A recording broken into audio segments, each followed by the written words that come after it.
Economía al alcance de todos, donde los números cuentan su propia historia. Un espacio digital para analizar los temas más relevantes de la economía nacional y su impacto en la vida de los colombianos, bajo la conducción de Sol Suárez Jaramillo. Bienvenido. Pero viene ahora la asesoría digital, que es realmente la asesoría que va a venir creciendo en el tiempo.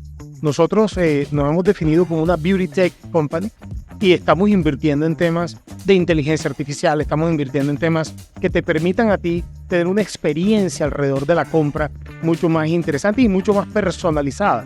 Entonces, por ejemplo, tenemos unos productos que se llaman Virtual Try-Ons, unos probadores virtuales que tú tienes en tu celular y puedes aplicarte, digamos, virtualmente productos de tinte, de maquillaje, de cuidado de la piel y ver cómo te queda antes de comprarlo. Es un tipo de asesoría. ¿Cuáles son esas consecuencias? Porque uno escuchándote uno dice, bueno, entonces no pago 5 años, perfecto, vuelvo a empezar, maravilloso, seguimos con la vida. Okay. Pero ¿cuáles son esas consecuencias de declararse en quiebra? Bueno, hablamos de dos, ¿no? Negociación de deudas, es decir, hacer un acuerdo, y liquidación patrimonial, que es lo que llamamos en la calle declararse en quiebra. La negociación de deudas, haces un acuerdo y después de eso, pues puedes recuperar tus centrales de riesgo cumpliendo. Y como decimos nosotros, las personas, la mayoría de personas son de buena fe y quieren cumplir. Pero insisto, hay personas que definitivamente no pueden, aunque quieran cumplir con sus pagos. Pongo un ejemplo, un alto ejecutivo con 50 años y que lo despidieron y nadie más lo quiere volver a mirar por alguna razón. Y se ganaron 30 millones, 20 millones. Y ya el máximo trabajo que consigues de 3, 4 millones. Por darte un ejemplo, pues efectivamente esa persona cuando debía 20 millones, bueno, ganaba 20 millones, debía, no sé, 400, 500 millones. A la diferencia, pues, que una persona que se gana 3 o 4 millones de pesos. Entonces, en esos casos la ley dice, efectivamente no puedes pagar, te vas a quiebra, y en quiebra, literal, es los 5 años que te digo, o más, dependiendo, pues, digamos, una interpretación legal, y ya, esa es como la consecuencia principal. Las dificultades que hoy nosotros tenemos en buscar personas están en habilidades blandas. Incluso los conocimientos técnicos, yo te diría que hay una característica que para nosotros es muy importante y es esa mentalidad digital y de conexión con la inteligencia artificial. Entonces, la mentalidad analítica, la capacidad de tú poder mirar información, datos, manejo de esa información y el desarrollo de preguntas alrededor de eso, para nosotros es fundamental. Y cuando miramos las habilidades blandas, estamos hablando de temas tan importantes. Estoy de acuerdo con el liderazgo, pero hay dos que, digamos, no se mencionaron y que en este momento para nosotros son muy, muy importantes. Una que tiene que ver con el servicio y el servir. Yo opino que el salario emocional es necesario. En los lugares donde he trabajado, tal vez sí he tenido muchas compensaciones. Lo que pasa es que, digamos que han sido compensaciones, y usted, Lorenzo, ya nos explicará, han sido compensaciones monetarias. Normalmente nunca ha sido ni de tiempo, nunca ha sido, simplemente es como, bueno, usted hace bien su trabajo, entonces tal vez se merece una bonificación más, un salario mejor, pero pues la verdad es que yo he trabajado como una loca de 6 de la mañana a 8 de la noche todos los días de mi vida.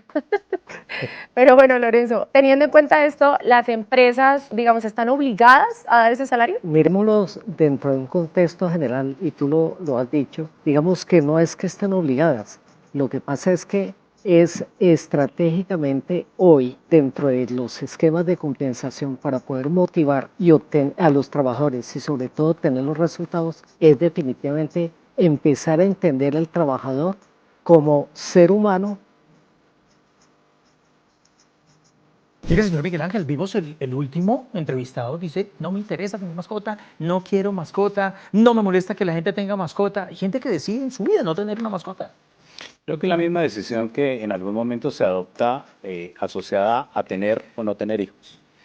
Y eso nos demanda una corresponsabilidad. Yo creo que aquí hay un tema importante.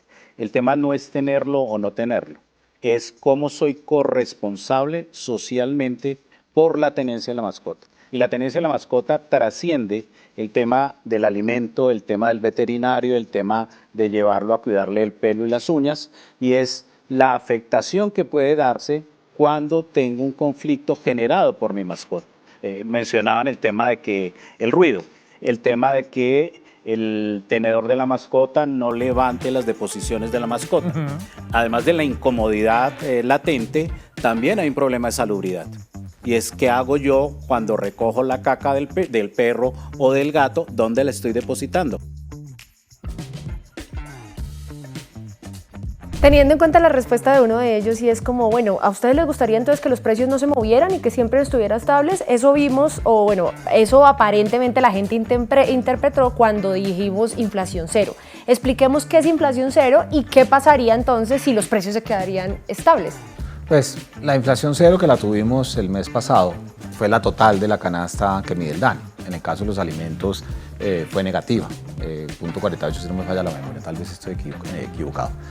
Pero obviamente ese es el reflejo de la oferta y la demanda de lo que ocurre en nuestra economía. Siempre hay una inflación positiva, hay productos que tienen inflación negativa, pero depende del peso que tienen en la canasta básica que mide el DANE. Por eso obviamente uno siempre entiende la incomodidad de la gente porque los precios suban. Todo el mundo quisiera que los precios bajaran, pero yo creo que hay que decirlo responsablemente. Lo ideal es que mantengamos una inflación estable y ojalá sea la menor posible. ¿Para qué? Para que no se pierda lo que se conoce como la capacidad adquisitiva de los colombianos. Cada año, usted sabe que a nosotros nos toca entrar a buscar concertar el salario mínimo Gran con pelea. el gobierno nacional y con las centrales obreras, y las variables que hay que tener en cuenta son la inflación y la productividad laboral. Y eso siempre termina en una discusión que es un poco lamentable, pero pues igual toca hacerlo. Sol, pero ¿será que sí? ¿Será que meto la plata en el CDT? Pero además no sé cuál me da más rentabilidad. Además uno llama apenas 4 bancos y uno revisa eso ahí y no sabe si es el mejor o el peor de mercado. Por eso les tengo una sorpresa con mi invitado. Cuando entro a la aplicación, ¿ahí qué? Pues yo no he entrado, entonces por eso necesito los detalles. Entonces cuando uno entra, al final es lo suficientemente didáctica para que uno empiece a mirar a alguien que no sepa mucho de tecnología, por ejemplo. ¿Es fácil que se guíe para saber en dónde invertir o cuál escoger? Mejor CDT es una plataforma hecha por personas de a pie para personas de a pie. Y eso lo que se traduce es que respondemos muy bien las preguntas que tienen las personas antes de hacer una inversión. Las personas quieren saber, para el monto que tengo, 100.000 pesos, 1 millón, 10 millones, 100 millones, ¿cuánto me ofrece cada entidad? Porque el banco que estoy... 100.000 pesos. Desde 50.000 inclusive. 50.000. Pero para cualquier monto que consultes desde 50.000, puedes encontrar cuáles bancos ofrecen CDTs para ese monto.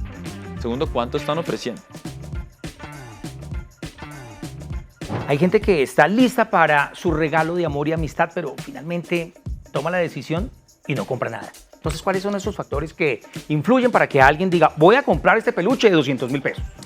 Bueno, cada quien tiene su situación, como dicen, la procesión va por dentro, pero hay un indicador que realmente es muy diciente, que es el índice de confianza de los consumidores. Cuando esto está en positivo y está alto, la gente hace el esfuerzo, la gente hace su gasto, sin pensarlo mucho. Muchas veces, aún sin tener el dinero, porque utilizan los créditos, las tarjetas de crédito o diferentes alternativas, los clubes, cosas de estas. Cuando el índice de confianza del consumidor es negativo, la gente se restringe aunque tenga el recurso. Los seguros son como el aire. Uno no se da cuenta que está el aire allí hasta que deja de estar el aire y empieza a sentir entonces su ausencia de manera inmediata. Los seguros juegan un poco ese rol, ¿no? Qué bueno tenerlos allí, no nos damos mucho cuenta que están y cuando pasa algo y no los tenemos, ahí sí los lamentamos. Eso para redondear la participación de los amigos de la calle. Las pensiones. Las pensiones en el fondo son una forma de seguro, así no lo manejen compañías de seguros, porque es una forma de gestionar el riesgo. Tú ahorras hoy, tú aportas hoy para que en el futuro estés protegido de un riesgo. ¿Cuál riesgo? El riesgo de no tener ingresos en la vejez. Es una realidad de la vida social moderna de que cuando primero vivimos mucho más años que antes, pero muchos de esos años ya no podemos trabajar. ¿De qué vamos a vivir? Pues de lo que hemos ahorrado antes.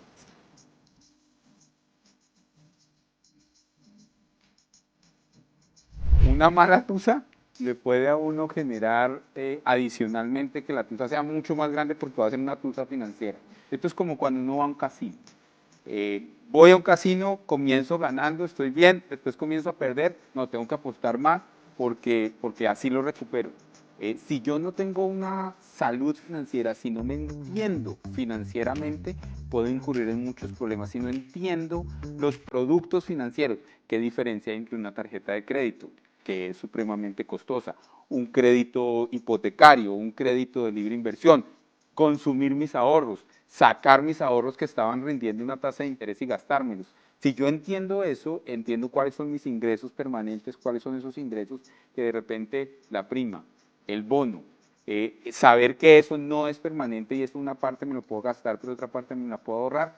Si no entiendo cómo son mis finanzas, esa tusa que puede ser de desamor se puede convertir en una cosa mucho más grande y volverse una tusa financiera. Un usuario señaló: yo utilizo gas natural vehicular y si el precio se me incrementa, me devuelvo a gasolina. Entonces, una crisis del sector del gas natural a nadie le conviene, y menos a la industria, en la medida de que lo que está sucediendo es que estamos perdiendo demanda, porque quienes optaban por pasarse a gas natural vehicular, las industrias que optaban por sustituir carbón por gas natural, los alcaldes que iban a salir a contratar buses de gas natural vehicular para reducir emisiones de CO2 y de material particulado fino, pues van a tener ahora que considerar si el gobierno está actuando de una manera consciente y adoptando las medidas que sean efectivas para garantizar el suministro a precios asequibles, porque de lo contrario, en vez de movernos hacia la transición energética, es decir, a reducir emisiones, lo que estamos creando con esto es un incentivo perverso para que la gente siga manteniéndose en gasolina, diésel o otros combustibles tradicionales más contaminantes.